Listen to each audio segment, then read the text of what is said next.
The host family was the best part for the immersion. I actually met up with my host sister from 5 years ago, last week in Barcelona, and we could finally communicate. It's like, what was I saying to you the first time we met? Welcome to Jump Podcast. I'm your host, Traveling Jackie, and I'm here to explore travel, adventure, and lifestyle in ways meant to motivate you to move and get out and see the world. Let this show be a source of travel advice and inspiration, but remember that in the end, it's you who takes the leap. Hello, everybody. Welcome back to Jump Podcast. Happy December of 2021. Unless you're listening to this in the future, it's crazy to think that 2022 is right around the corner already. But wherever you are, I hope that you are ending this year on a high note. We have just one more podcast episode scheduled for this year that will come out at the end of the month. And I think there will be an announcement in there that you won't want to miss. So make sure you stay tuned, and thank you for being here today, wherever you are, in your car, maybe on your treadmill or your Peloton or your kitchen. That's where I am. Or maybe your bed or your run or your walk, wherever you are. Thanks for bringing me with you. It's nice to be here, and I'm looking forward to introducing our guest today. We have a super fun conversation to share with you that took place inside a hotel in Madrid, where I was just a couple of weeks ago, wrapping up my 6-week Europe trip. And it is super fun because our guest today is one of our very own. Her name is Dani Twichel, and she, just like you, is a Jump podcast listener and has been for 6 years. And we get to hear the story of her transformation from being a dishwasher during college in the US to being a study abroad student twice over in both Spain and then Ecuador, and ultimately to teaching English in Chile. And now she is back in Spain studying for her master's and teaching as well. And she's going to share how she found all of these programs and some stories from along the way. And we're even going to switch into Spanish for you for a minute so you can hear how two gringas who weren't brought up speaking anything other than English can now communicate entirely in a foreign tongue. We hope that it's inspiring, and we hope that you'll be able to take away some good pieces of advice about studying abroad and teaching and living overseas. So all of that is coming right up. I have a little bonus for you guys that I want to give you first. If you haven't listened to the last episode yet, episode 158, be sure to check that out. My friend Carly and I recount our week on the Amalfi Coast in Italy. That was also just a few weeks ago now. And the tour operator that we went with, who helped us organize that trip, wants to extend a discount to Jump listeners if you want to take a trip with them, which is super rad. So check out that episode 158, and especially the show notes, because that's where you're going to find the discount. I also want to add that we are full steam ahead for our 2 Patagonia trips in March of 2022. And there are other trips being developed as we speak that we hope to launch around the new year or shortly thereafter, sometime in 2022. So you can find everything having to do with our group trips at jumpadventures.com, and make sure that you're signed up for the emails there so that you don't miss important trip updates. This episode is sponsored by Marriott Bonvoy Travelers podcast About the Journey. If you're looking for more travel inspiration or just itching to go on an adventure without ever leaving your home, you have to check out About the Journey. Each episode of About the Journey is an audio road trip along routes like Miami to Key West, Oahu's North Shore, or Southern California, or Wyoming's national parks. The show is hosted by travel journalist Onika Raymond, whom you might know from the Travel Channel or her wanderlust-inducing Instagram. What I like about the show is that the episodes are short and sweet, offering a dose of inspiration that can fit into any schedule. And I think the title is so fitting because they do an incredible job at really capturing what happens on a trip, not just offering practical tips, which they do, but once you arrive somewhere, you meet local people and hear their stories and what makes them and their destinations unique. And that brings these places to life. It's educational and it takes you behind the scenes of the trip, which I think is a really great representation of an actual travel experience. It truly is about the journey. So if you're planning a road trip, definitely listen to any episodes that might be on your route, because you will learn about hidden gems, local customs, and people and activities that you might not otherwise. And if you aren't planning a road trip right now, you can still find inspiration in the ways Onika interacts with people along the way, which might open you up to a similar, deeper experience on your future travels. So check it out. You can binge about the journey on your favorite podcast app or wherever you listen to podcasts.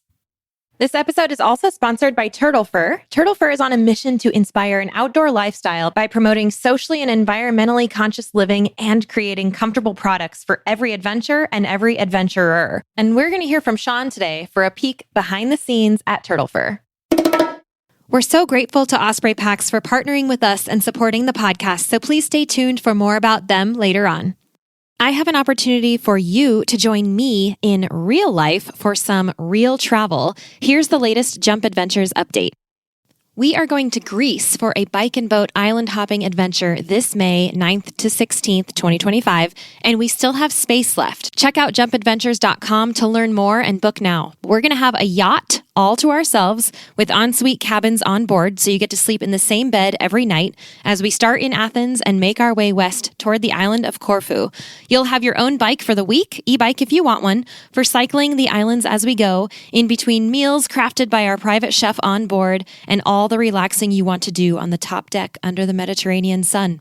These bike and boat adventures are our most carefree and relaxed trips. All you have to do is say yes and show up, and there's still space. Head over to jumpadventures.com to grab your spot now, and we'll see you there. My name is Sean. What I like about working at Turtle Fur the most, I think, is the giving side of it. I live in the poorest part of the state of Vermont. So seeing how something like a program like Project Warmth can help a community like that, I would say is what resonates with me. My favorite Turtle Fur product has to be the turtle's neck, which is the classic turtle fur piece, and there's something nostalgic about it. Being a Vermont native, I've probably owned dozens of them in my entire life, but multiple colors, and so it just reminds me of winters as a kid and family time and stuff like that. So that's why I like it so much. You can learn more about Turtle Fur's giving initiatives and get yourself some cozy headwear at turtlefur.com. And they've graciously offered Jump listeners an exclusive discount. Use code JUMP20 at checkout to receive 20% off your order of $25 or more at turtlefur.com. Okay, well, I'm sitting in a hotel lounge that we have to ourselves, thankfully, with my friend Dani Twichel. So first of all, hello, Dani. How are you? I'm great. I'm excited to be here in the dark. I know, it's so funny.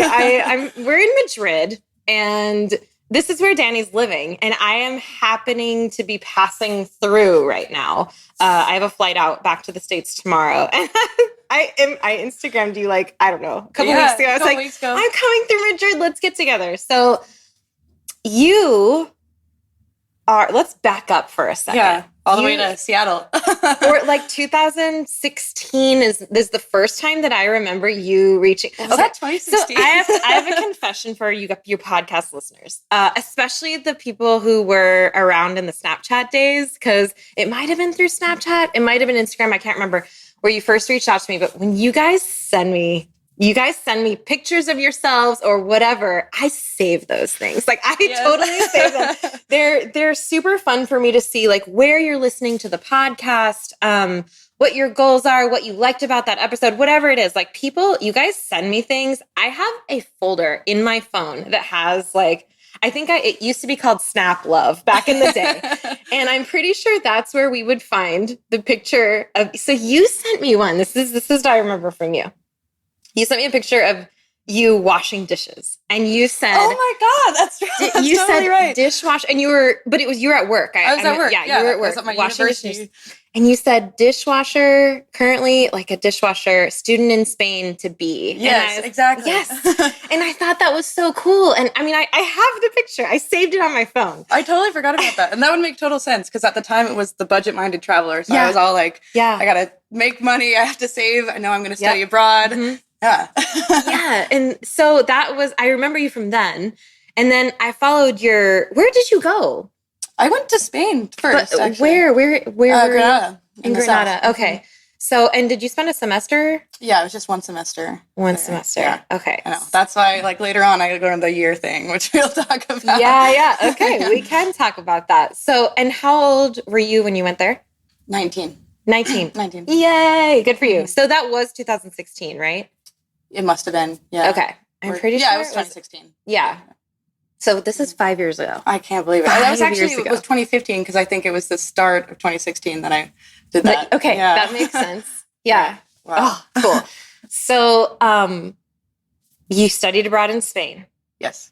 You learned how to speak Spanish at that point? Yeah. I mean, we'll probably talk about that later. The program was really cool, host family and everything, but very much isolated with other people from my school. Got it. Yeah. So it wasn't exactly the immersion experience I was looking for, but I think I still gained enough Spanish skills to make it by at that point. Yeah. What program was it? It was directly through my university. Okay. And the program itself was great, so I don't want to say anything bad about it. Right. It's called ILACA. But it's just that you go with a lot of people from the same classes as you, even in your school. So, okay. Oh, wow. So you knew people from your own university. Yeah, we were in the same cohort, Oh my same gosh. classes. Okay. That is I couldn't get away. Well, that's definitely a thing, though, because when I studied abroad, I went through a program that had a consortium of universities in the United States. So a lot of different universities went through this same program. Mine was the headquarters school, which all that meant was that my credits transferred perfectly. Like there wasn't any, which was so easy. Yeah. But there were a lot of kids from the US taking these. And so I understand the immersion thing. My host family, and yours was probably similar. Like, this is where I learned the most. Yes. Because when you wake up in the morning, nobody's saying, hey, you want coffee? No, they're saying, ¿Cómo le amaneció? And I'm like, whoa, what does that mean? Like, here's where we learn, the colloquial Spanish, So but the immersion, that's where you have to go. It totally. Yes. Yeah. So the host family was the best part for the immersion. I actually met up with my host sister from 5 years ago, last week in Barcelona, and we could finally communicate. What was I saying to you the first time we met? Oh my gosh. She's like, not a lot. Yeah. How funny. Yeah. Well, we haven't cheersed our wine yet, so let's cheers to Salud. that. Al hablar el español. Al hablar en español, Sí. que ya se puede.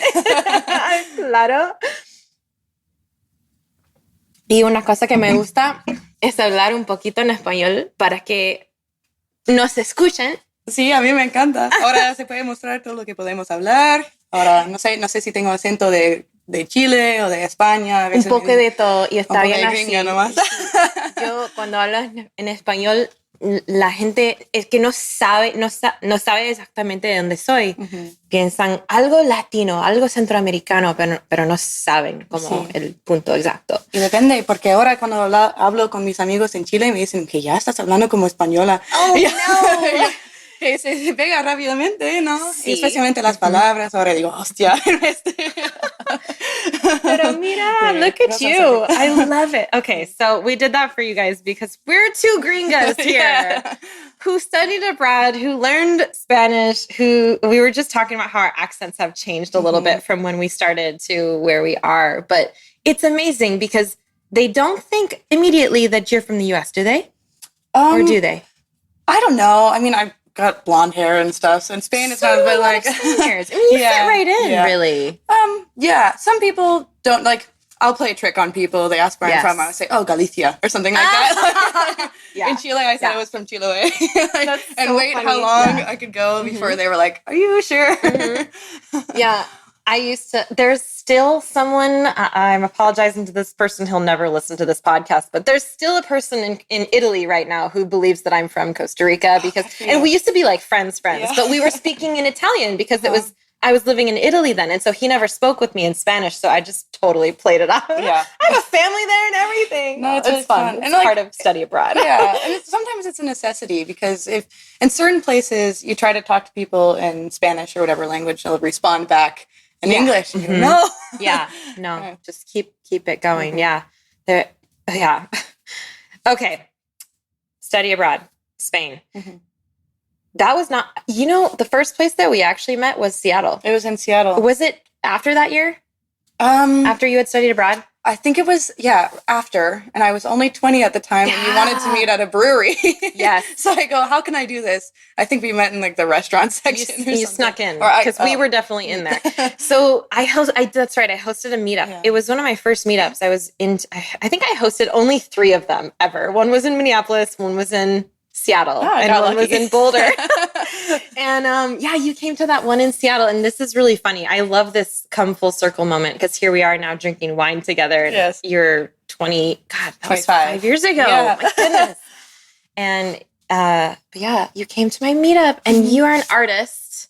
Yeah, can we share your picture. Instagram? My Instagram is Dani Dani Twichy, Twichy. Dani Twichel. Yeah. She's such a talented artist, and you brought me like a portrait that you had drawn. That was really cool. That like really opened my eyes. I was like, oh my gosh, whoa, this is crazy. But it was one of those first moments that I had that like made me realize that people are listening, and I don't know, it was pretty cool. So. Yeah. And to meet you in person after having seen you already on Instagram. And these are my favorite moments. Like it's just so cool that now here we are sitting in Spain and getting to tell our stories. Yeah. And this is why I brought her on here, you guys. It's because she's been doing things for the last 5 years that I'm like, okay, it's time. Let's push record before we even like get into all the fun things. I mean, and so many things like have marked, like the podcast has marked my time throughout my traveling too. Like a lot of the things I've done, I feel like we're inspired by that too. Like going to Chile, for example. Oh my gosh, yeah. Yeah. Well, let's talk about that next. So you went to Chile to work. Yeah, well, I should say I did Spain in college, and then I actually studied in Ecuador after that. Okay. And then that's why I was like, oh, I want to stay in South America. So I came back home for 1 semester, graduated, and then I went to go teach English in Chile. Okay, hold on. Because I'm interested in this Ecuador thing too. Was it through the same program? No. This time I did a direct enrollment. Oh, can you tell us more about that? That's really interesting. A lot of schools, I think you can just, instead of applying through your university, you can apply through the university abroad. And that's what I did. I did the Universidad San Francisco de Quito. Okay. Which it's still really popular amongst like study abroad students, foreigners and stuff. But you're taking classes with Ecuadorians. You're taking classes in Spanish. Your classmates are from there, most of them. You'll have a couple of people from the U.S., but it's also mixed up. Like you're not going with your same cohort as you are in some other programs. And I feel like that time I actually made friends from there. We had our group, and like I still talk to these people years later. With Spain, I have my host family, yes, but I did not make any Spanish friends. Oh, wow. Okay. At all. But in Ecuador, like we're still very close. Oh, cool. Yeah. Have you been back to visit them? I haven't. No. Not yet. But that was 2017, and it was summer 2017. But actually, one of them from Ecuador, but ended up living in Chile at the same time I was there. So we did meet up. Oh, that's cool. Yeah, and I think there's some other ones around here in Europe now. So. Cool. It might happen. So you did a semester in Ecuador as well. So you have a year under your belt total, but only half a year in each place. Yes. And then what happened in Chile? Because that was much longer, wasn't it? Yeah, that was a year teaching there. I worked at it was cool. I worked at a university. I was 22, and they were like, professor. Profesora. Like my students were kind of the same age. They'd be like, that's wild. ¿Cuántos años tienes? I'm like, I can't tell you. So awesome. And also, like, qué miedo. Because were you teaching in Spanish, or were you teaching English? I was teaching English, but sometimes I had to use Spanish to kind of get by with certain concepts I had to teach them. But I really liked it. I loved my classes. The school was kind of a technical university, so each class would go by their major. So I had students that were all design students or fashion students or engineers, and I feel like I learned a lot from them too. Of course. And the other teachers were really nice as well. So We'll come right back to that. Let's take a moment now to thank our wonderful show sponsors. Osprey is the market leader in technical outdoor, travel, and everyday packs. And I've personally used Osprey packs since 2015. My favorites are the Fairview Trek 50 for multi-day hikes, the Cirrus 24 for day hikes, the Transporter Rolling Duffel 60, which is my trusty check luggage for faraway adventures, and of course, the countless packing cubes I use to organize everything that goes in them. We are proud to support each other on the podcast and beyond. We love getting outside, and we want to see more people outdoors. So find out more and join us at osprey.com. How'd you find that job? this one, funnily enough, I was trying to go to Argentina. I couldn't find work there. So there were two ways at the time. You could go through CIEE, which does a lot of the teaching English abroad, kind of always an option. CIE is called, what is it? I don't know what it stands for. Okay, it's been around forever. Mm-hmm. You guys might have heard of it. Yeah. CIE, okay. Which I know is good, but you pay a little extra, and I think they hold your hand a little more. Okay. And by that point, I was wanting to do it slightly more independently. Mm-hmm. I found this program called Teaching Chile, which was similar, but it was like a knockoff version of CIE. Did you just like Google? I Googled it, yes. See, I think people underestimate the power of Google. Yeah. I said, teach in Argentina. Didn't find anything. Teach in Chile. Okay. How easy is that? I love that you just said that. Yeah. Okay. So that program ended. My year was the last year, so it's gone now. Unfortunately, that is a bummer. Yeah. So I went with them, and I was, kind of just thrown into it. Yeah. But I had a great time. I mean, I got my TEFL certification beforehand, just online. Did you need to? Or did you do that to help yourself so that you would feel better prepared? I think for this one, it was a requirement. Okay. But for some programs, it's not. Like to be an auxiliar here in Spain, I don't think it's required. Okay. I'd have to double check that. But for me, it was worth it because it just helps for any other English teaching job you want. Right. And you did that online, your TEFL? Yeah, I did it just online. From home? Did it online from home. Uh-huh. I can't tell you I read everything. I think I just took the quizzes. Okay. Yeah. Hey, you got certified. Yeah, I did. And you have the experience too. Mm-hmm. So yeah. I mean, a lot of it was pretty self-explanatory. Uh-huh. That's why I was skipping through it a little quicker. Yeah. Cool. Mm-hmm. And that brings us to when we got to get together for the second time. Yes. So you were living in Viña del Mar, right? Viña del Mar, Valparaíso. Okay. Both of them. Tell everybody where that is. So these two, I guess, twin cities are on the coast of the capital, Santiago. That's about an hour away. Valparaíso is like the artsy, grungy side, and Viña del Mar is like the Miami side. Gosh, so that's so true. And they're only like 20 minutes away in these super fast buses that you can get between the two. So if you live in that area, you can have a taste of both. So I lived on both sides throughout the year. Oh, that's right. I was there. I actually came back to last November for another 6 months, and I was in Viña and then another smaller city in the interior called Curicó. Okay. Yeah. During COVID? During COVID. It was rough. Really? Yeah, it was. I was going to say good for you, but was it worth it? Like, I mean, for me, it was worth it to be with the people there and to, mostly just for the people because the quarantine was really hard. Mm-hmm. It was 2 passes to leave your house a week for 2 hours at a time and only to the grocery store. So in a period of 7 days, you had a total of 4 hours outside of the house, and you could only be going to get supplies, to get food. Oh my gosh. That's a lot of planning too. And strategizing. Yeah. So I did a lot of household. Wow. A lot of painting Okay. at home. It was tough, but I mean, lots of places had it hard. So yeah. Okay. Valparaíso,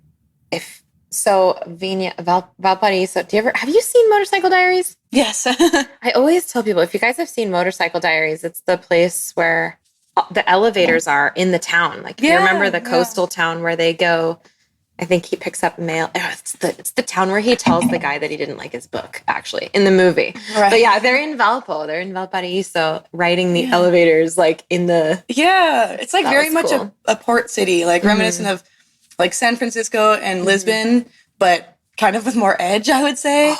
Yeah, that's the other thing. I was in Chile for the Estallido Social, the social uprising, like basically a lot of manifestations because they wanted a new constitution, but it was very violent, a lot of tear gas. We had to pause classes for a while. Everything was on fire all the time. But they got it approved to get a new constitution. Now they're in the process of voting for a new one that wasn't written under a dictatorship. So yeah, yeah, it was kind of a whirlwind time. It's funny that you think back and it's like it's also idyllic. But I'm like, what did I actually go through when I was there? No, it's true. There are real things that happen when we're overseas, and it's not all rainbows and butterflies. That's for sure. Yeah. That was cool though that I got to see you at that point because I had just wrapped up a couple weeks in Patagonia and I was about to fly out again. I just decided to come over and I just knew you were there and it's I was so funny. excited. Especially since I had been there for a while at that point. I was like, I can actually like show you where to go and stuff. Yeah. Which is much better. I mean, here cool. It's only been a couple months, so yeah. You seemed to be really I don't know, at home there too. It looked like from your Instagram stuff, like you made friends and you kind of just like got right into life there. Yeah. And your Spanish improved a lot, It did. Right? It improved a lot. I keep reminding myself of what the kind of process it was like there to really, I wouldn't say getting adjusted, but to like finding my place. Because by the end of it, by the second, I guess, semester, I had like a very strong group of friends. I like had all my local spots. I like knew what I liked to do. But it did take a while. Maybe you've noticed in Chile, it's not exactly in like more northern South America where everybody's super warm and inviting all the time. I mean, there are people like that, but it's just kind of fewer and farther in between. So it was like a lot of effort for me to find friends and keep them. But once you do, it's like you're very much part of the group. Absolutely. So yeah, some very tight relationships from there. And like I said, reminding myself of that here in Spain because I'm in that like first semester again, trying to find people, find my group. And I know it just takes a little bit of time. It's so hard. Yeah. But that's why my German sister Lydia originally said to me, go for a year, don't think twice. And it didn't even occur to me to think twice. And so I did. I went for a year both times. And I know that that's why, I know that that's the difference that you're talking about, because I could see it in the people who left after one semester. And I can see it in my experience in semester 2, where everything just clicks. Yes. And it clicks in semester 2. It clicks in semester 2, you guys. It does. And it's so comforting to me because I'm like, I'm having such a hard time meeting people, but no, it's not the case. I am meeting people. It's just a slow roll. And like, I know there's that turning point, and it's coming up for sure. And at least you already have the language. Yes. This time. That's a complete difference. So what are you doing here? What am I doing here? I am studying my master's and I am teaching English once again. Okay, so are these within the same program or did you find the job separately? Technically they are separate, but I found it through the same program. So I went online again. Excellent. I said, well, this was back when I was still in Chile last year, kind of struggling. What am I going to do next? I said, well, I talked to some of my friends there. They said they were going to Europe to do their master's. I said, I could do that. So I looked online. And I was thinking maybe Germany or something different. And I thought, what am I doing? I want to go back to Spain. So I found a program called Teach and Learn in Spain. Oh my gosh. I love the names of these programs. They're like exactly what you want. Nobody has any excuses. That's the thing. Like put in the words you want. It'll come up.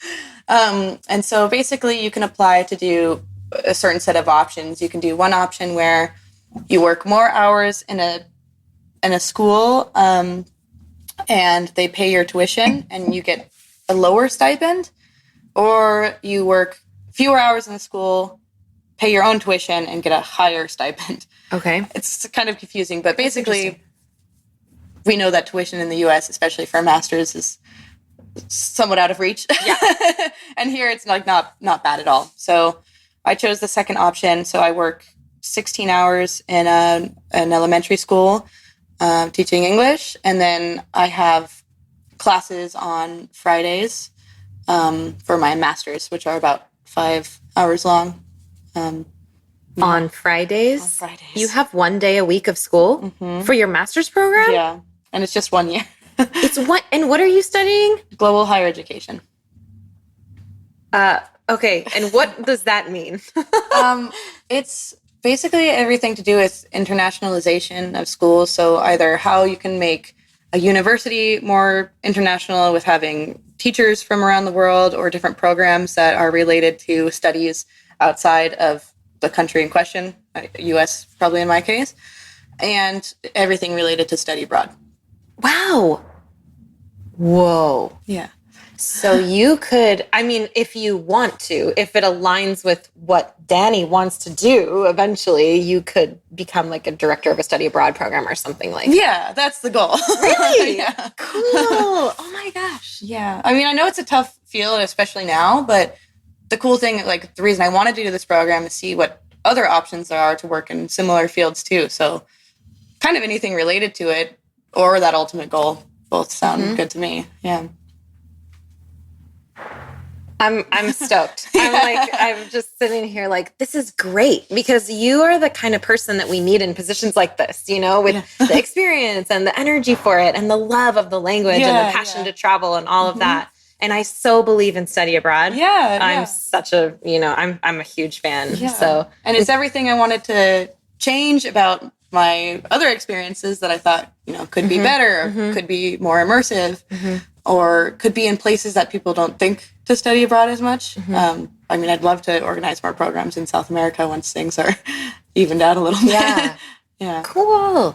And so for now, are you found an apartment, or are you living in student?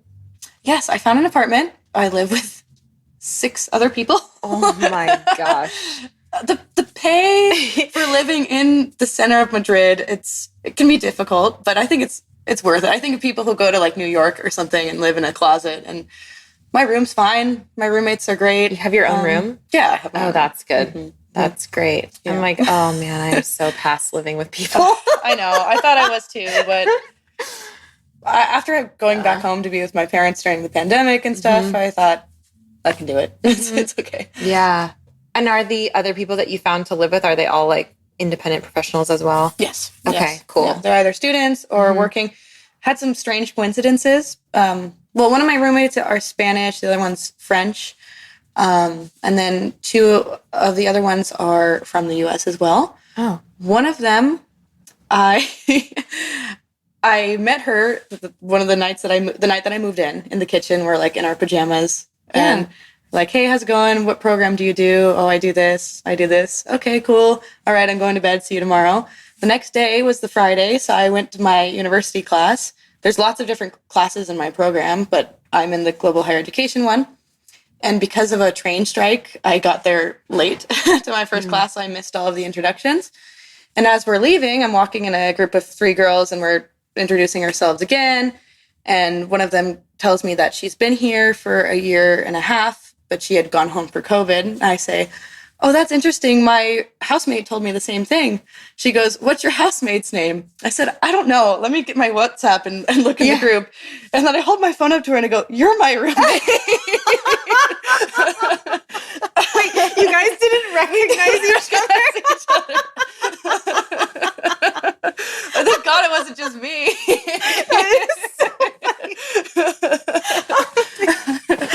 Oh man, well, that's cool though. So she's in your program with you. Yeah, she's in the same class. Okay, all right. Yeah. Well, that's nice too, because sometimes, I mean, hopefully you guys get along. One of the things that I really do miss is actually something like what we're doing right now. Like when you're living abroad, and all you want is to go get a glass of wine with your girlfriends or something and just not have to think about anything, you know, and that does get to you, or it gets to me after a while. Like you can't, it's not the same having people over technology, you know? And so it's nice that you have a couple people that you know who are like expats as well, living and doing the thing that you could just kind of break down with that at times. 'Cause Totally. We need that. Yeah. We do. So need now that. we just knock, hey, did you do that assignment? Yeah. But I mean, normally I would like push to live with local people. It just wasn't super possible here because it's kind of a scramble to find an apartment, and most Spaniards, I think, living here already have the people they're living with. It's hard to find an opening, and I thought, you know what, I'm just going to go with this place. I like it. See what comes your way. How did you find it? Through a local bulletin? It was a local bulletin online. Yeah. This one was Idealista. Okay. The reason I'm asking is because it's somebody, I don't even remember what the conversation was recently, but it came up that I think people think only of like Craigslist or I don't know what they know, right? Facebook Marketplace. But one thing that I've probably said on this show before that we need to just reiterate is that there's always something local too. There's always a local listing of whatever it is that you're looking for, whether it's jobs or apartments or whatever. And so sometimes it just takes getting into the country or doing a little bit of research to figure out what their local, where people locally list these things. Yeah, so totally. yeah. But did you find it before you came over here? I didn't. My program gave us some tips before coming, and one of the things they were pretty steadfast about was to make sure you can go see your apartment. I know there's a lot of like scamming that goes on around here. Yeah. Granted, there was some scamming that went on at my house too, but it's a long story and it's worked out. But at least I was able to see the place, make sure what the pictures were and where it was said it was all accurate. Right, it's real. Meet the landlord and everything, and I probably wouldn't do it sight unseen. No. Yeah, that's really good advice. I mean, that's how it is for me too. Like people ask me a lot especially when I was nomadic, how did you find your long-term rentals, And I mean, it was always when I was there. Or it took me a week when I was living in Bariloche to just go and see different places. And I ended up with a spot that I found on Airbnb that I wrote to them and asked, would you be interested in renting this to me longer term, and can we negotiate? And we just, sorry, Airbnb, we took it off Airbnb, and that's how I found it. But because the local listings were like, they were impossible. It was like 2-year leases, unfurnished apartments. That's all. God. Otherwise, you're getting tourist apartments, which are shorter. And I had to at that point. So you just kind of have to get into the place. But I wanted to bring that up as a good point of like how to do it. Like the details of what it actually looks like to move overseas and start going to school. Do you like your school? Yeah, I love my school. I mean, I'm not there that often, just once a week. But it's nice because I live here in the center of Madrid and the university is Universidad de Alcalá. So it's in Alcalá de Henares, which is on the train about an hour and a half away. Oh. Yeah. But I kind of love that it's farther away because here, you get the international vibe, a very metropolitan city. And in Alcalá, you have those older Spanish architecture and it just feels, it's very Cervantes. That's actually, I think, where he's from. So it's like Don Quixote Central. Yeah. And it's like to go to a university there, it's kind of the dream, right? Yeah. That's funny. I was just on the train today. I just arrived in Madrid today by train from Sevilla, and we went through La Mancha. And the only reason I knew that is because I was looking at the map because there was this castle on a hill that just was so prominent. And the whole place is just like kind of rolling and flat. It's gorgeous. It's like trees and farmland, but there was this castle, like this, it's like a ruined castle on a hill. I'm like, where am I? What is this place? Like, is it anything important? And I look up and it's like the heart of La Mancha. So it's like Castile or like Castile. I'm not sure what it was. La Mancha. Like, wow, this is like Don Quixote. Yes. Like, it's just cool. Yeah. So that's what I like about it. You go in and there's just this big rose garden and a gazebo. And then there's the university, which has this huge facade with all these sculptures on it, and it's very idyllic looking. I don't mind the commute to be able to go there. Yeah, on Fridays. Yeah. Well, that's so cool. So you're going to be here the whole year, and you're done. This is what month is this? November. Yeah, I'm done right now. The end of June, so in July. Okay. And do you have a plan yet, or are you going to see what happens? No, definitely see what happens. Yeah. I love it. Yeah. I mean, I teach online as well. I teach English to Japanese consultants. So that job has helped me get through, being in Chile and through the pandemic and stuff. And I mean, if I had a recommendation, it'd be to have some kind of fallback online job if you can. Some people are great at budgeting with the pay we get with this program, but I not so much. So having a little bit extra really helps me. Well, it's so hard to be a student and not have money and to be studying abroad because there's so many things you want to experience and do, and to have the pressure of a budget hanging over your head all the time. I know that all too well, and I'm so grateful to kind of be on the other side of that, and to be able to just say, let's just grab a glass of wine while we record this podcast. Like I'm taking a taxi instead of the metro today. It's so nice. So anyway, that you can supplement and still like you're still adding to your resume by doing that. Like it's completely relevant for the direction that you're taking. So good for you. Yeah, thank you. It's been so cool to like watch you go from dishwasher Dani to like freaking profesora in Chile, and now you're maestro student in Spain. And it's just fun. True. It's been wild. Where will we meet next? Oh my gosh, who knows? Hopefully somewhere fun, or I'll be on one of the jump trips. Heck yeah. Cool. Okay. One piece of advice for anybody thinking about maybe doing education overseas, especially higher education. It's what you're doing now. One piece of advice? Why wouldn't you do it? Go somewhere fun and pay less than you would at home. If I'm speaking to the people in the U.S. You are. Love it. Yeah. Why wouldn't you do it? It's so accessible, and direct enrollment is such a thing. And we learned, if you're looking for something, just type it into Google. Seriously. Big deal. Okay. Dani. All right. Cheers. Salud, chica. Thank you so much. All right. Well, I hope you guys laughed with us and enjoyed that episode. Thank you again to Dani. Be sure to check her out on Instagram at Dani Twichel if you want to follow her adventures and her artwork, which really is stellar.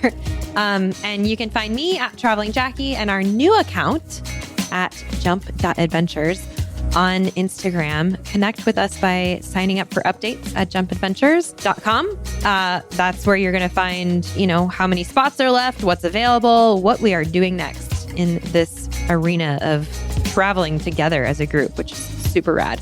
And on that note, remember, next episode, that next episode is going to be epic. Just wait.